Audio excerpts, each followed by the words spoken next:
Okay, Bareket, welcome. First of all, welcome to Irun and to Spain. I want to ask you just a little bit about the situation nowadays of the therapeutical cannabis in Israel.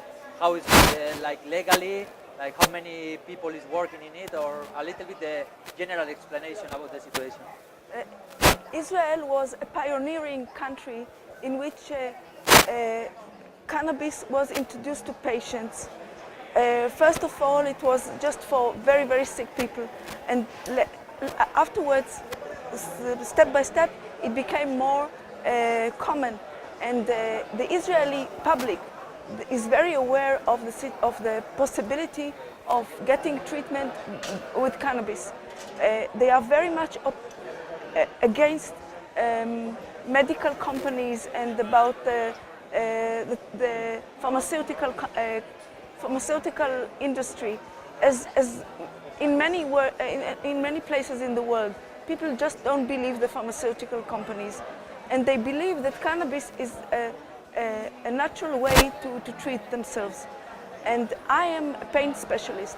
I came across this with my patients. There are a lot of medications to treat pain, but most of the medications, almost all the medications, they have a lot of side effects and drawbacks. The gold standard is opioids, and opioids, they are terrible medications, especially for the long run. People who have chronic pain, which is a terrible disease, and it's very common apparently in the world, and in Israel there are all these war casualties that are amputees and paralyzed and then have post-trauma, which is another problem. They all found that on their own, on their backs, on their own bodies, that cannabis is the best treatment for them. So I go with them, and the Israeli Medical Society and the Israeli medical establishment, as well as the Ministry of Health, are, on one hand, they opened it, but on the other hand, they have their leg all the time on the brakes. So we started, but it's too much, too many patients. Nowadays, there are 27,000 patients who have legally using cannabis, but they have to smoke only or to use it only in their own house. When they are alone, they mustn't drive. Because recreationally, it's not possible to. Just for medical reason. But there are recreational users, of course, like all the world. But legally, in Israel, how is the law? It's not allowed.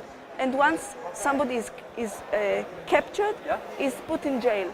Yeah, so even if it's a patient who doesn't have a license yet, for instance, somebody who's an amputee or something, he will put in jail because he was using cannabis illegally.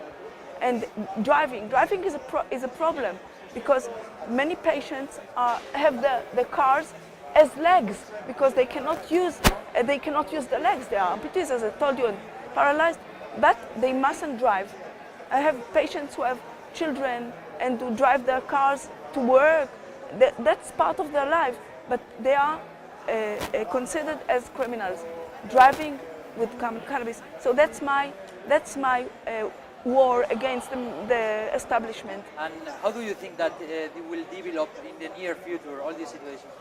I don't know if it's going to be in the near future, but it's going to be legal in the future, and everybody will recognize the good and the need for cannabis as a treatment.